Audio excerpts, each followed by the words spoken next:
So I'm here today with Yoko Kelly. Thank you so much for coming in. As soon as you told me what you do, I was instantly just intrigued and excited and all the things. So let's tell everybody exactly what it is, because it's organizing. Well, it's called closet curation. Okay. So a closet curator, in the form that I do it, comes into your closet and we edit what doesn't serve you, right, first. And then we try and make outfits with what remains. Wow. Right, which is a great way to be sustainable and by not purchasing. And then if there are gaps, then we shop together either online or in person and we fill those gaps. That's incredible. When you walk into somebody's closet, does it tell you a lot about that person? It does. A lot of times people edit before I get there. They pre-edit. Okay. And so when I get there, a lot of it is gone through. But it does tell me a lot about them from a emotional perspective, things that they hang on to, the things that they've gotten rid of, that they tell me they've gotten rid of. It tells me immediately, like I can look at their colors, the silhouettes, if I'm allowed to touch them and initially look at garments on my own. So yes, it does immediately tell me something. Is that one of the hardest things for people to let go if they have an emotional connection to that clothing item? Yeah, so, there's an emotion. When you go into someone's closet, it's a very personal space. And yeah. I don't know if I want to maybe get into this immediately, but when you were a kid, did you play dress up? You had Halloween? Yes. Okay. So as kids, it's called, when you play and you dress up, you wear your parents' clothes, you're testing out your emotions of like what it feels to be an adult. What would it feel like to be Superman? That's deep. Or what would it feel like to be a cook or a doctor? So you're doing this role playing and you're exploring your emotions. So clothing is very emotional and it actually helps. Does that continue as an adult too? Well, yeah, you love Halloween still, or some adults love Halloween. There's Spirit of Halloween, these huge retail establishments that just pop up just for that month and for that occasion, right? So as we get older, we still are testing out our boundaries of who we are. Do we fit in, or do we take a left turn and we want to be distinctive, right? So if you're part of a culture, for instance, the Japanese culture that I grew up in, you're supposed to fit in. So you don't really dress in bright, loud colors and things that make you stand out. So, but in other cultures, standing out is something that you embrace and that it's expected, right? But in this culture, since we live in Las Vegas and in the US, it's when I go into people's closets, if they don't know who they are emotionally, it's very difficult to get them dressed. Does that make sense? It does, because you look at some people's closets, and me being in real estate, I see a lot of closets. There's tons and tons of clothes, but a lot of times they say, I don't have anything to wear. Right. That's because they haven't identified that emotional component or who they are. And that's what I help do. I help people find their style, because style is very distinct from fashion. Fashion is what someone tells you that is cool to wear, right? But your style is what you carry inside. And this is what you want to show the world that you are. There's nonverbal cues in all situations, right? The way you look at someone or the way they're dressed. Unfortunately, we are kind of judgmental, right? We look at someone and say, oh, that person, could be whatever, an intuition or the way they're dressed or the car they drive. Something is giving you nonverbal cues. Clothing is one of those things. Yeah.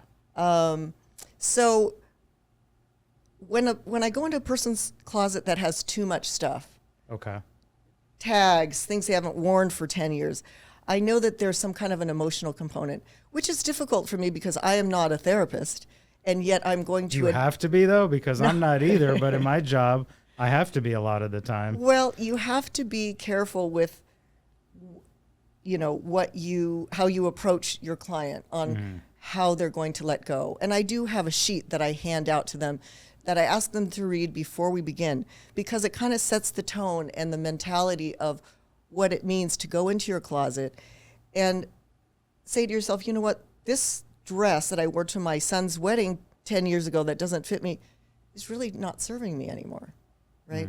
So, or it may be, something else that's emotionally tied. So you have to be careful when you're looking at somebody's wardrobe, and what it tells you helps me to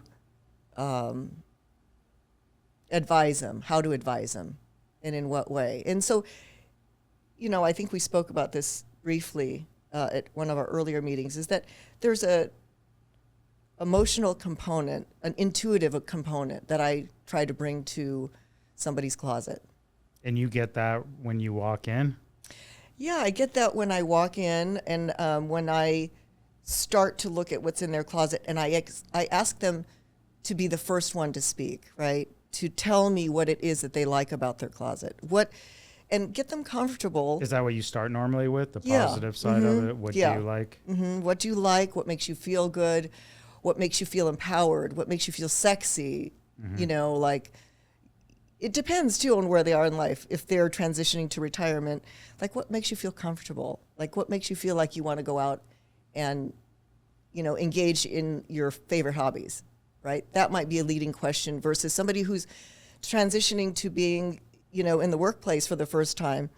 And I'll say, well, what outfit makes you feel empowered, in the workplace? What makes you feel, like taking a chance, being bold? Is it a color? Is it a cut? Is it an accessory? I don't know what it is, but they're going to tell me. And then that will help me find the thread to pull. Do colors tell you anything when you walk into a closet? Yeah, especially male closets. Really? Yeah, female closets, they typically have more variety as far as color and silhouette. For men, it's a very narrow window. And so when I see colors, or I see, let's say a Robert Graham shirt that, is like a wild shirt, it tells me a little bit about them too. Yeah. So I know that I can maybe push the envelope. Personality, confidence Yeah. levels, those different things. Yeah. That's awesome. You being so fashionable, what got you into fashion in the first place? Well, my mother, she's an immigrant, and she made my own clothes when I was Really? young. Yeah. And I was always fascinated how she could take a piece of newspaper and cut it out. And we would cut fabric that we would go find at the fabric store, and she would sew something for me. And so she taught me how to make patterns, and she taught me how to sew. And although she wanted me to be a doctor, she actually, started me on the path before I even went to kindergarten to become a fashion designer. And, it was one of those things that you did because out of necessity. We were, like I said, she and my father were immigrants. We didn't have any money. And so she just couldn't see spending the money on retail clothing. So we would go to the dollar bin and buy dollar scraps of fabric. And then That's amazing. she would make two of the same thing. She would make one for me and for my sister, who was 4 years younger. And my sister hated it because 4 years later she would have to wear the same outfit again. So she knew what was coming. Yeah. So, yeah. So where did it go from there? Well, from there, I just continued making my own clothing during high school. I was voted best dressed in my high school. While making your own stuff? Yeah. And then I was a pre-med student. I did not follow my passion, but the universe intervened, and my parents got into a legal battle with their partner. They were in a business with a partner, froze all their assets. And my mother said 2 weeks before I was going into my senior year of college, and taking MCATs, said, "I'm sorry, we have no money. You're going to have to pay for your own tuition." I said, "I'm out." So I left Northern California, went to Southern California, put myself through fashion design school. Wow. Yeah, I went to a trade school. I did not have any money to go to the fancy, art centers of the world. And I went to LA Trade Tech, and I was, they did have a fashion design program, but they're known for pattern makers. And so I was recruited out as a senior, and I got my first job out of LA Trade Tech. So I started out in Young Men's for a year. it was a great education. I think that the technical part is a basis for creativity. I told myself, if I'm creative, it'll come out, during this process, because I had never taken an art class ever. Right. I'd never put pen to paper, never painted, nothing. And so it did draw me out, and I was able to express myself creatively through the process of learning the technical things. And as a designer, I think I had an advantage because one of the students, the other top student in the graduating class, was a girl that came from Hong Kong. She went to Art Center, and then she went to Trade Tech because she did not have the technical skills. They didn't teach it there at Art Center.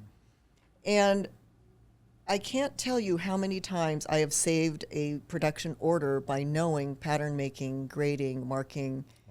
Wow. None of the fancy, fluffy illustration stuff. That didn't save those $1 million orders. It was the technical background I learned. So I put myself through school there. I got my first job, and of course I had dreams of being a couture designer like most kids. But the couture designer at that time, on that path, being an assistant was like, let's say $300 a week, $350. I was offered a job at $800 a week, which, cost adjusted for inflation is about $250,000 a year. Wow. Now. So I took the $800 a week job, right? And then from there, the rest is history. So that's how I got started. It's a long answer of how I got started. No, that was a cool story. It's wild how things just went a different direction, probably the direction they should have gone. Well, I don't know. All I know is when I was in middle school and I wasn't allowed to drive yet, I loved fabric and clothing so much that I would take the bus, 25 minutes. It was safe then when you were we were 12, 13 to go on the bus.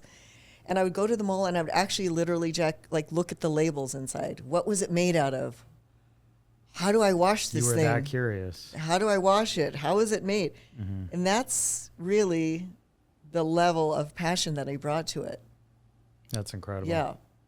So people should feel lucky having you in their closets. You come with a lot of experience. Well, yeah, I can look at your suit. I can look at something that you want to keep, for instance. Let's say that it needs to be let out or taken in, and I can tell you if you can do that, or if it's worth it and how much it would probably cost you, or if we can alter it. Like I can alter the design. If your suit was 3 sizes too small and you still wanted it, I could probably redesign it so that you could keep the essence of it, and we would add fabric someplace. Makes sense. Right? So that also helps create sustainability. That's one of the things that I always endorse is if you love something, it doesn't fit, but we can fix it somehow. Right. Let's do that. Because I think I mentioned to you earlier in a different session together that one T-shirt that you donate back into, let's say, the Goodwill system saves 900 gallons of water between growing cotton and processing the fibers and washing incredible. it. Yeah. So that's enough water for one individual. It's hard for somebody to probably translate a piece of clothing to water. Right. Wow. That's enough water for someone to drink for a year. And a denim pair of jeans, 1,800 gallons. So 2 years worth of water for somebody. So, yeah, it's a really... How come we don't know this stuff? That sounds like it's pretty important. It is important. I think that with fast fashion, I think because of where we are in the economic cycle, especially today, people are not being maybe, and I don't want to get too political, but paid what they're worth. And so they don't have the money and the resources to buy something that's quality at a retail establishment. They are going to the Goodwill and upcycled places like ThreadUp online, but they still don't know how to put it together. Does fabric make that much of a difference? Because when you look at certain fabrics, where we're talking about suits or different things, you can get the suit for $400 or it could be $1,600 depending on the fabric. Does that make a difference of just how it feels on you or for the longevity of that clothing? It's both. Okay. Yeah, there are different thread counts. It's called a thread count for your fabric. And higher is not necessarily better. It depends on the fiber. right? But sewing, the construction, I think is key, and also how you care for it. So if you take your $1,600 suit and throw it in the washer and dryer, it's not going to last that long. Because of the beating it's taking, yeah. Yeah, so you have to wash the garment properly, that it's appropriate for the fiber and the way it's constructed. And then you can have something for... Last a while. Yeah. I read a book, and I don't remember the title, but it was about organizing a closet, and it talked about sparking joy and the way you organize the clothing, like how it should properly be. Is this Marie Kondo? It probably. I don't remember. It was a while ago. Yeah. But do you think that's how you organize it too makes a difference on your clothing? That's a very good question, Jack, because I think in my mind, less is more. Unless you really have like a photogenic memory and you can remember what you have in your closet. So many times I go into people's closet and they don't remember they had it. It's got a tag on it or they haven't worn it in 10 years. So it's really important that you purge regularly, you know what's in your closet, and a cluttered closet is a cluttered mind. That's all I can say. You just don't know what you have and what you can put together if there's too much stuff in there. So I encourage people, if they have a huge closet and they do need that kind of a wardrobe, to separate spring and summer and fall and winter, right? So at least that they know that what they have there is for that season. A lot of times people don't realize that they don't have to put everything in one closet. They have a spare closet, or they can get a rolling rack and cover it so it doesn't get dusty. And that will create enough space between their items For that season. for them to visually have a reference. How do we deal with seasons? We don't really have seasons like other states. So it's tough because the seasons tell us to wear something or do something, but then I look outside and I'm like, it's either still hot or it's tough. How do we follow that? Well, it also depends on your body temperature, but to me, Vegas does have a season. Okay. Blazing hot or cold. Yeah. There's a shoulder That's true. season, which is about a month, in my opinion. But for instance, okay, I'll just give you an example. This I wear. I love that, by the way. Thank you. That's incredible. My wardrobe has about 6 sheer jackets for summer because I don't feel it's professional to show up to a business meeting with bare arms and shoulders. So I have organza, cotton, polyester. I have lace jackets that are sheer, and I feel covered up, but it's appropriate for summer. Now, I take that out in the summertime. In the wintertime, I put them away, and I'm a person who gets cold, so then I will find my wools and my my silks and things that keep me warm.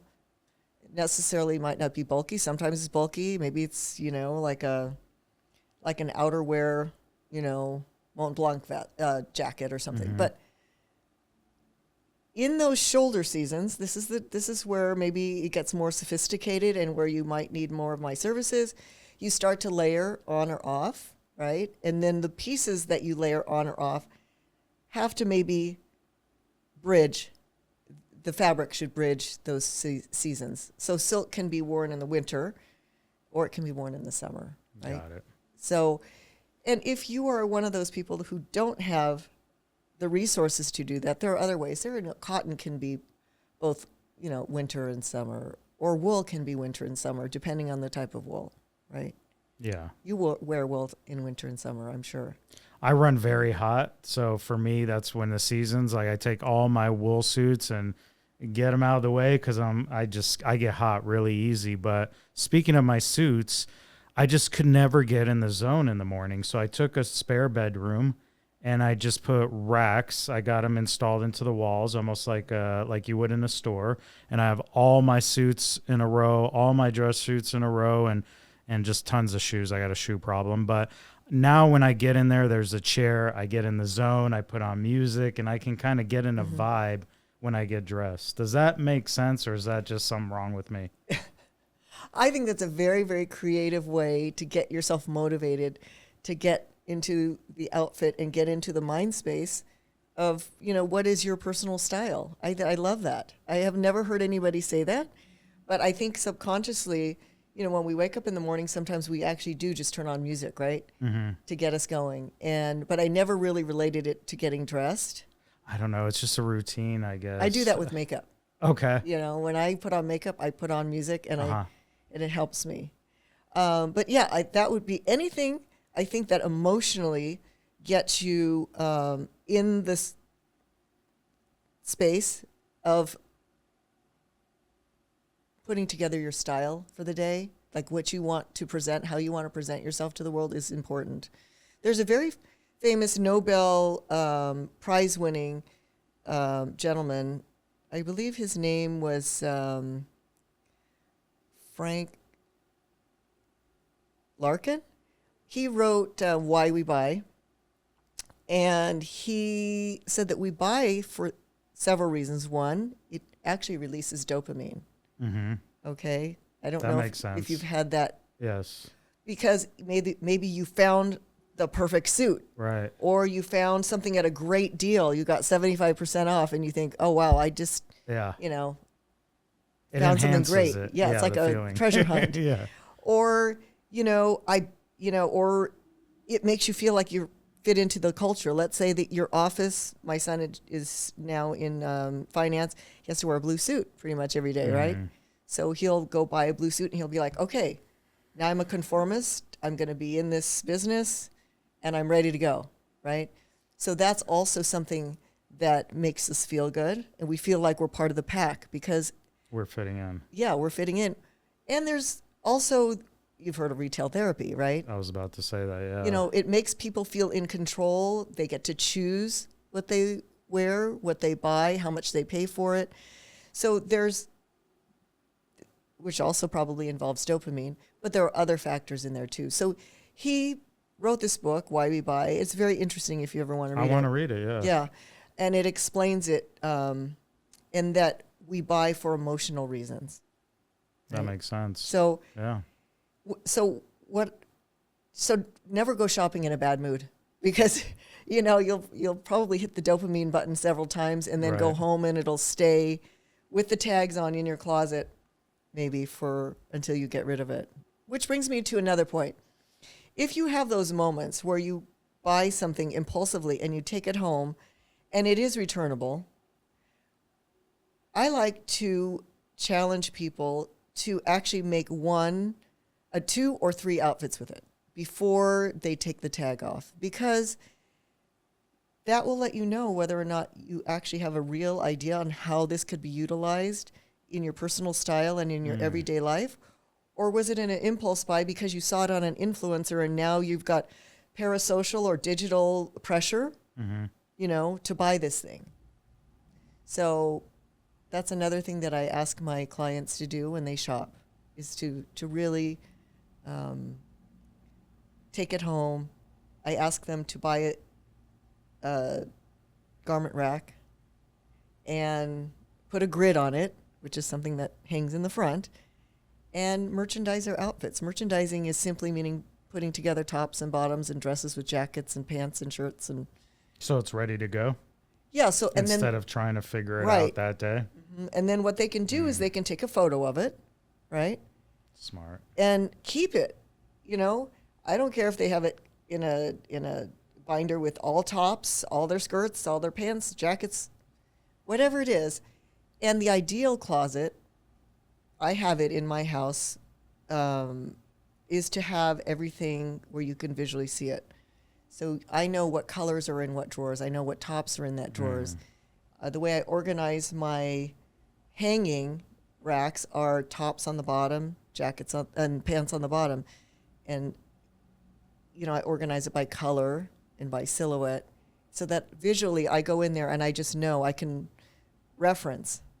But if I didn't, let's say I don't have that luxury, at least I have some place where I can put things up and look at it and say, does that work together? Does that make me feel good? Do I like those colors together? No, I don't like that. What's more important? Do I like the way it looks, or does it make me feel good? makes me feel good. That's more important? That's more important. And I'll tell you a story. I volunteered for a while at Dress for Success, the women's not-for-profit. And in my 20-plus career, I've dressed thousands of women, all different shapes and sizes, right? But some women will come in and they're a 16, and they want to be in a 10. And that's what makes them feel good. I let them walk out with size 10 outfits. I'm responsible for getting them 3 outfits in 30 minutes. And it's what makes them feel good, Jack. So I'm not there to tell them what makes them feel good. If it makes them feel good and they it's 2 sizes too small. Yeah. That's more important. That's deep. Yeah, I was trying to figure it out because the rack I'm telling you about, I probably have 40 to 50 suits on it. And instead of figuring out, have I worn this, have I not, I have them in order. Once I wear it, I put it to the back, and now I'm not going to wear it again for another 40 times or whatever. But sometimes I walk up to it, and I'm like, I don't feel like that today. Mm-hmm. So I grab a different one. Mm-hmm. It just, the way it makes me feel, I don't know, I can't explain it, or maybe I am explaining it, but it's just that feeling you get. So that's why I was wondering, because before my real estate career, going back, I've been doing real estate probably 23 years. So maybe 25, 27 years ago, I used to work at Ralph Lauren. Mm-hmm. And Celine Dion would come in and buy everything in her size, like literally everything in the store, take it up to her room, try everything on, and then return just what didn't feel right. Right. And I feel like that's a different space than in the store, because I bought in suits. I look at the fabric. I'm excited about it. It arrives a month later, and I'm like, I have 2 that are almost the same. Mm-hmm. So I guess being able to take it and try it on and see how it feels is different than you would in the store. Yeah, it sounds like, were they custom-made suits, the ones that arrived a month later? Mm-hmm. Yeah. Yes. So that's different. And that goes back to making sure that you understand what's in your closet. Maybe a picture of everything and then take it with me and then go through the picture. So if you have a visual catalog or... Yes, that makes sense. You don't even have to have one of each. If you just maybe group them, like 5 at a time, and then took a photo, and so you'd only have 10 photos, right? And you'd go and say, do color. I have it? That makes sense. Yeah, do I have that covered? Mm-hmm. Do I have my 3 buttons, my 1 buttons, my slim leg, my whatever it is, my plaids covered? Then you can go and say, oh, yeah, I do actually have a hole here. I need a purple iridescent suit. Yeah. And maybe that's why I have a lot of loud colors too, but I go in the office, I see a lot of similar people, where you can wear something to fit in where you don't stand out. Mm-hmm. But then the loud colors or the sneakers or stuff like that helps me kind of partially fit in. Does that make sense? Mm-hmm. Can you partially fit in, or? Sure. There's a fine line. I mean, everybody has to find their comfort level of whether they want to be kind of just like a wallflower, or they want to, be an outlier, right? So, and different people feel differently on different days. I'm the same way. Some days I just kind of want to go with the flow. I don't really want to be obtuse and stick out, and so I'll just wear a monochrome outfit, very minimal accessories, and I'll just kind of hang out in the back and observe. And other times, I'll be like, the more the better. Let's put on, as much jewelry, as much color, mix as many patterns. Why do you think changes that? Is that like what we talked about earlier, the costumes, or what do you think that is? Because I'm wearing a suit almost every day, but other times I'm just jeans and a plain t-shirt with no logos, no nothing on it. And it feels like 2 completely different worlds, and I can't figure that out. There's a lot of psychology in this. We said there wasn't, but unless I'm getting too deep with it, I don't know. No, as I said, I think that it is I think I started out with it. It's a very psychological thing, and I'm not there to be their psychotherapist, but the way we dress is very psychological. Mm. And so what you're describing is, as humans, we're very complex creatures. We're not the same way every day. Yeah. And you, as a business owner and in front of the public every day, there is a uniform for that, which is a suit, which is what I'm assuming why you have 50 suits. Otherwise, don't know if you'd have 50 suits, right? If you weren't going out every day and meeting clients and I've always loved suits. So when you said dress up, I was thinking more of like I used to dress up and put a tie on, a clip tie, because I didn't know how to tie one. But I've had clients say it's 115. Don't show up with a suit tomorrow. We're looking at show up with a polo. But I can't. This is like my storefront. This is my business. If Right. you walked into my store, I'd want it to look a certain way. Right. So I can't show up that way. So for me, it's putting on my uniform in a way Right. that makes me feel good Right. to be able to serve. So you just answered your question. I did. That's why So- you're so good, you see? And so what was it when you were young that made you want to put a clip tie on and wear a suit? Was it your father? Did your grandfather? Like, what memories do you have around No, that? I mean, my dad was a hard worker. He was an immigrant as well, worked 3 jobs. So no, he didn't wear a suit. Maybe it was something because I saw how hard he worked that I thought that people who wear suit. But I was also intrigued by, movies where you used to see people go to the airport and get dressed up. It was like a different time. And I really enjoyed that time. I don't know. I used to watch old movies and think, I wish I was in a Western, time. Or then I wish I was in the time where people used to get dressed up to go places. Now it's not like that anymore. Right. Well, so from what I've heard you just describe, you had a very strong emotional attachment to, images of men and maybe women wearing suits. In the 70s, women wore a lot of suits. And so that's what you modeled your wardrobe today after, right? And I think it works for you. I mean, obviously you're successful, and one hand washes the other. You're successful because you feel confident wearing the suit. And then that's self-perpetuating, right? So that's why the feel good is important for people, Right. because if you're going to go about your day, whether it's to work or wherever you're going, if you feel good. Right. Wow, that was deep. I encourage women that I know that have a lot of events at night and things that they have a lot of dress up clothes, for lack of a better word, evening and after 5 attire, that they feel comfortable in it like they're wearing a pair of their favorite jeans, because no one wants to look at somebody who's uncomfortable, because they're uncomfortable. Because then you carry yourself that Yeah, way. you don't exude confidence if you're continually fidgeting and fussing, and it sometimes can be perceived as being nervous. And so, if at all possible, try and be comfortable in everything you wear, no matter if it's your pajamas. Does it or need to evening be like big labels or name brands or stuff like that? Well, no, it doesn't. I was in fast fashion growing up, and in the fashion business called the Brat Pack, there was about 10 of us that always traded jobs in LA.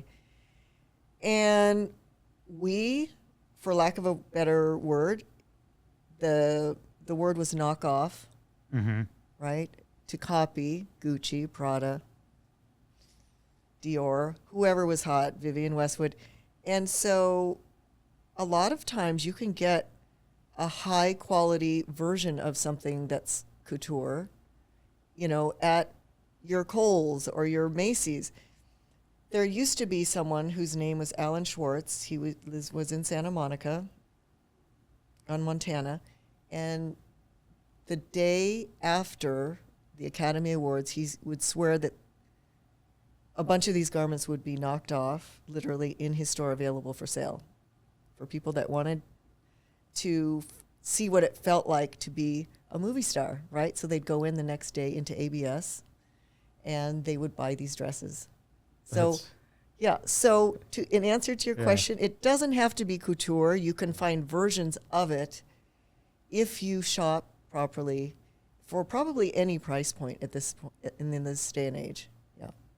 That would be awesome if somebody can say, just order it for me because I don't know what I'm doing. Almost like I always thought of this idea when I'd walk into these houses where rooms would be empty and people wouldn't know what to put in it. And I was thinking of a business that like room in a box. Like, we get the dimensions and we order everything for you and ship it to your house and everything Right. is set up for you.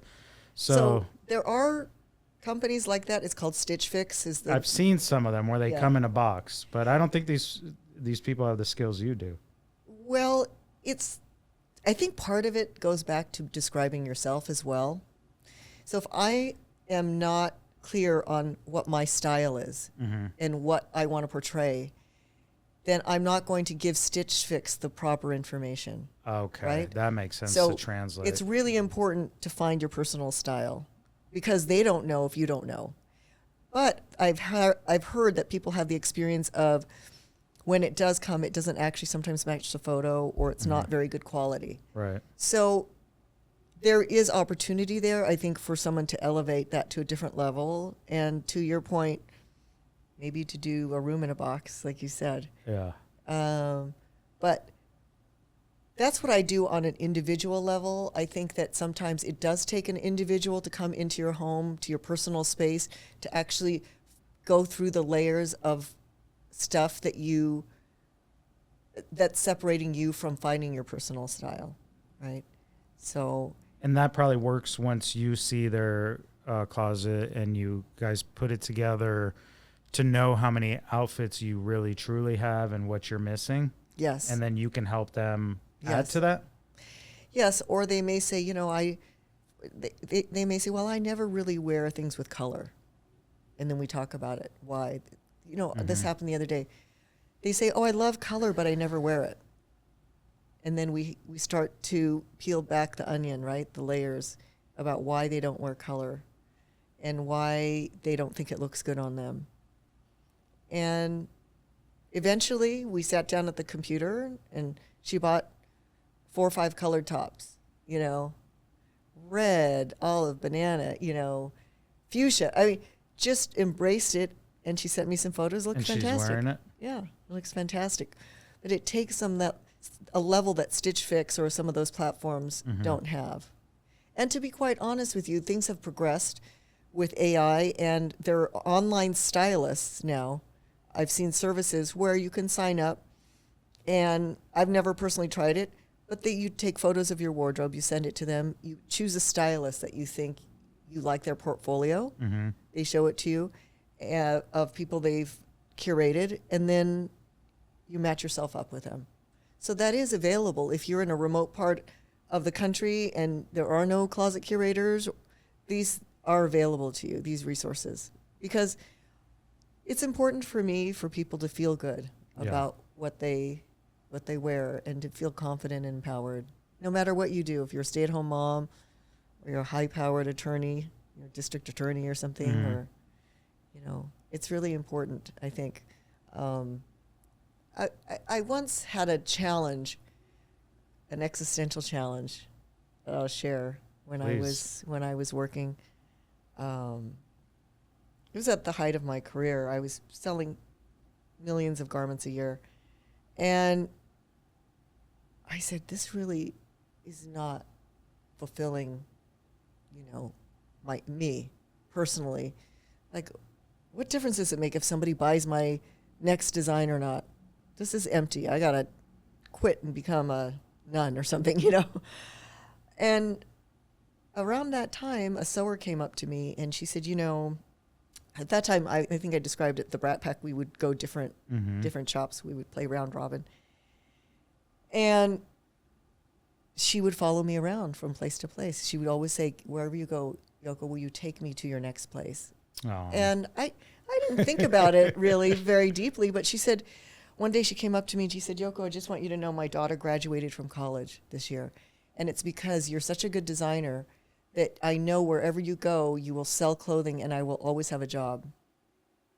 And that was an epiphany to me. Like, I create jobs for people and people's lives are better because I am a good designer. I'm good at what I do.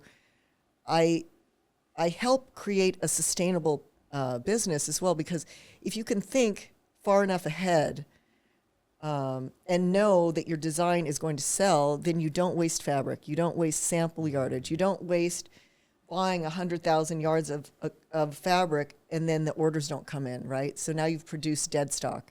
So being a smart designer and a sustainable designer starts with you as a person.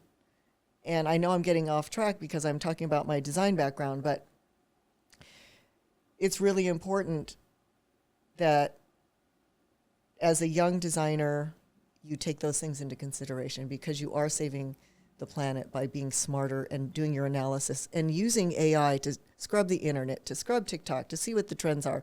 I had to do it organically back in the day and go to Europe for 2 weeks at a time. But now you don't have to do that. You can be smarter about it. That's great advice. Yeah.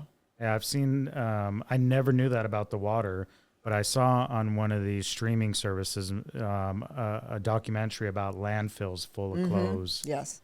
But I never heard the water part. So I think if people,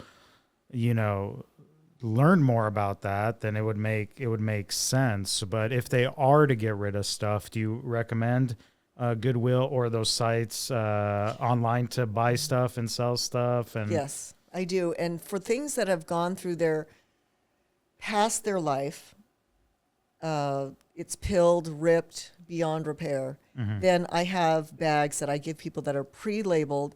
They ship it to a place that turns it into insulation bricks. I've seen that. Wipes. They're doing it with denim now in installation in houses. So 95% of what goes in those bags don't end up in a landfill. They end up in some other form. Yeah.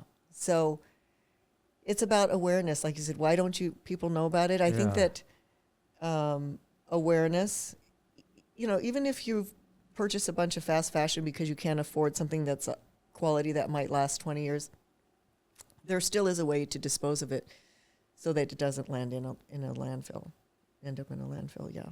That's some great advice. Yeah. And I never thought about it because we were doing a walkthrough with a new builder and they were talking about insulation. The attic was made out of denim and different things. And I guess I heard it, but I didn't really process it till now. Yeah, the wetlands here I think it's in West Henderson or East Henderson, I think that they have denim insulated walls or textile insulated walls. I believe I was there just this year. That's pretty cool. cool. And they said that it was, What advice? Let's start first with men's closets. What is just like a quick tip you can give for a men's closet? Well, gentlemen, I think that it's time for you to embrace more colors. But other than that, I think for men, and this is that it's important that you measure yourself at different points, your sleeve length, your neck, your chest, your waist, and your hips. I think that men oftentimes don't buy the right size for their body. And maybe they're buying it online. They're not looking at the size chart. Right. And then they get it and they just don't want to return it or. Is large or XL the same no matter what? No. I think that's probably the misconception then. So every garment manufacturer has a fit model, or they have a form that they put their clothes on, but mostly a fit model, because a fit model can say, hey, it's cutting me in the crotch, right? Or I don't have enough room. I can't lift my arm. So it's important. And so what they do is they try and find the average male. Got it. But one model can't be the fit model for thousands of lines, right? He probably has 20 good clients. So it's important that you know your measurements. I wonder if there's a lot more waste now that people are buying online instead of trying on in a store. That's a good point. I believe there is. And I've experienced this too, where you think you're buying one thing and you get another. It's kind of a bait and switch thing. Yeah, and then to send it back or this and that. Yeah, or you just end up using it and it really is not what you wanted. My daughter started selling some clothes on, I think it's called Depop online, but it was pretty cool. So it just didn't go to waste. Right. She was able to sell there and kind of refresh her closet. But what would you do? What advice would you give for a woman's closet? Wow, women are so much more adventuresome, I think. But I think that the first would be, I would reiterate, please, when you buy something, make sure that you can wear it 2 ways and 3 ways if possible. And as far as finding your personal style, I used this the other day with someone. I think it worked pretty well. She had way too many clothes, and she used 2 closets in her house, and she had gone she said, I have a lot of things at the dry cleaner, and I have I haven't done my laundry in a couple weeks because she has that many clothes. Wow. So I said to her, I'd like to propose a challenge. You don't pick up your dry cleaning and you don't do your laundry. And you're going to work with what you have left in your closet. And let's see what you actually wear. So if you wear it in the next few weeks, great. If you don't wear it in the next few months, then it's time to let it go, right? And as much as possible, I don't know if this is possible, so maybe she had enough clothing that if she waited another 2 weeks and didn't do laundry and took those clothes to the dry Right. cleaner, she still would have had plenty of clothes for another few weeks. So that would be something that I would advise women to do is if you are in a rut and you're wearing the same things over and over and you have a closet full of clothes, take those clothes that you always wear, put them away and see what else you have. Well, based on what's yeah. left. And then if you, like you said at the beginning, if you have a closet full of clothes and nothing to wear, maybe start by really going inside and seeing what it is that you want to portray. How do I feel about myself? Mm-hmm. How do I want the world to see me? And are those the same? If there's a dilemma, that dilemma has to be solved before you can find your personal style. And if you need help finding your personal style, sometimes having a third person there helps, such as myself. Like I Right. could be an objective third person. There's a woman that I styled her closet. She wanted to look professional, but most of her clothes had ruffles on it. I mean, and there's nothing wrong with ruffles, being professional, but they were in little tank tops and tops that were short here and had ruffles on the bottom. And, it just really didn't work with underneath a suit jacket, let's say. And so there was a disconnect between her she wanted to be feminine in the Mhm. workplace. So she had all these feminine pieces with ruffles, but it didn't work in the workplace with, a professional suit, let's say. So, I mean, that's incredible. That's where you come in, because who else do you talk to about that kind of conversation? I mean, your significant other, whoever, but really, I mean, you need somebody who can tell you. And with your experience, I think people are blessed to be able to have you in their closet. I mean, you come with such experience. Is it hard sometimes to be honest with people about that? Or, I mean, but that's part of the job to be able to. yeah, it is. It is hard to put the mirror literally up and say, this is what you're saying, and this is what you're feeling, and there's a disconnect there. It is difficult. Some people are not ready for it, especially. I think women also who have not called me, let's say, even though they need a curation, because let's say they've gained 30 pounds. They want it off before they engage me because they're not ready to face that this is their weight. Yeah. And that's a level of acceptance that needs to happen. I think that it did happen one day when the woman said, okay, come over, and she was at not her ideal weight. And it was difficult. We had to throw away a lot of the things that she loved. Mm-hmm. I do allow and suggest a box, a 6 months box, where you put the things that you really love in there. It's not large, a banker size box. Tape it closed completely. And if you can't open it and put it on in 6 months, then Get it rid just of it. goes straight to the Goodwill or wherever you donate. That's a great idea. Yeah, so that you don't. There's a step between letting it go today and letting it go forever, right? So that you ease yourself into that. Yeah. So there is some. That's great. I love that. What do you think of Vegas's fashion compared to other states? How are we doing? It's Vegas is a tough town to dress in. I dressed a large size woman, plus size, last week. And we had to do most of the shopping online for the gaps because there aren't any places for her to go really that matched her style. Like I I shopped on my own at Torrid and Lane Bryant and some of the places that have larger sizes. And she's tall. She was tall, 6 feet tall. So she had to have longs, plus size long. So it's very, very difficult here. A lot of people, thank goodness, we have access to online shopping. And, you know, the return policies are pretty generous. So I do a lot of that. Online.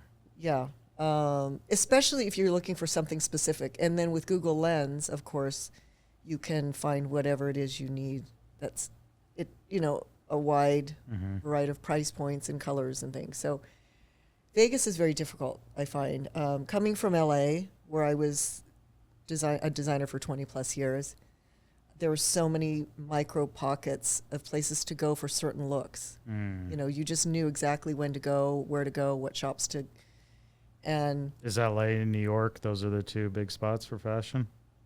Yeah, in the U.S. Yeah, those are still the places. We're behind a little in the U.S.? Well, it depends. I think the U.S. has its own sense of style. You know, we have a lot of influencers here, I think, more than other countries. So I think we still influence other countries more than the other way. Yeah. Although, you know, European designers are still, you know, I think that if you're going to the couture level or haute couture, you know, Europe still leads the pack, right? Yeah. You know, people don't rush to New York Fashion Week. They run to, Paris or Milan or, and then the A-listers are sitting along the runways there more than than New York. So Vegas actually had its first Fashion Week last year. Really? Yeah, I'm part of the Las Vegas Fashion Council, and they had one here. We had emerging designers. I think there were 16. Nice. So maybe it's the start of something. You're going to help put Vegas on the map. Well, I didn't participate as one of the runway designers because that's not what I do. I'm, work on my closet curation now. But I do mentor people and coach people that do want to put together their own brand. I help with brand identity and really, I think designers, because they're so creative, they have so many ideas, it's hard to get them to focus in on what their collection means or what it's saying to have only one voice.